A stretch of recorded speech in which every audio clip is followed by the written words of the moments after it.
So ilalagay ko po sa screen kung ilang sako na yung naubos nila simula nung nawalay po sila. Ilalagay ko na rin po kung yung mga petsa at kung ilang kilo yung nakain nila sa pre-starter, starter. Kasi sa ngayon po ay grower feeds na po yung pinakain ko sa kanila. So bale ito ay magdadalawang buwan na sila mula nawalay. So ito po yung pakain natin sa kanila ay dry feeding. Gamit po natin ito yung mga feeds po natin dito. Ito yung sa Bimig. Premium po yung paggamit. Pakain po natin sa kay Juana. Yung inahin po natin. Ito yung super inahin 1 ng Bimig.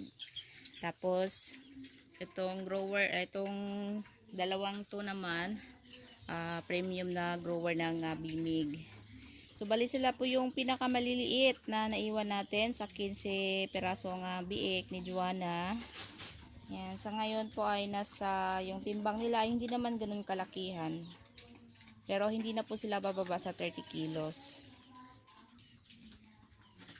Yan, so nandyan po sa screen, ilalagay ko lang kung magkano na po yung nagastos natin sa ngayon. So magdadalawang buwan na po sila. So yung tiyan naman po ni Juana ay magdadalawang buwan na rin. So tingnan po natin kung gaano nakalaki.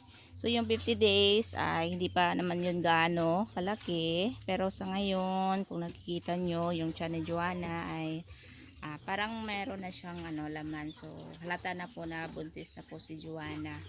Ika 50 days po niya ngayon. So nung nakaraan 18 po yung anak niya.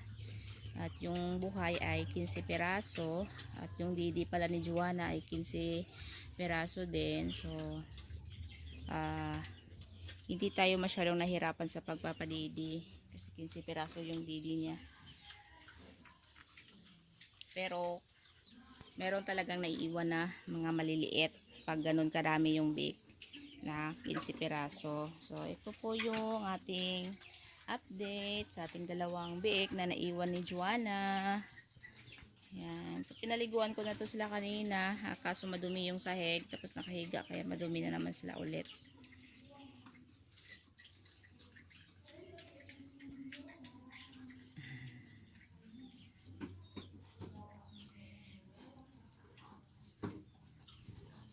So ito lang po muna yung update natin. Happy farming po sa lahat.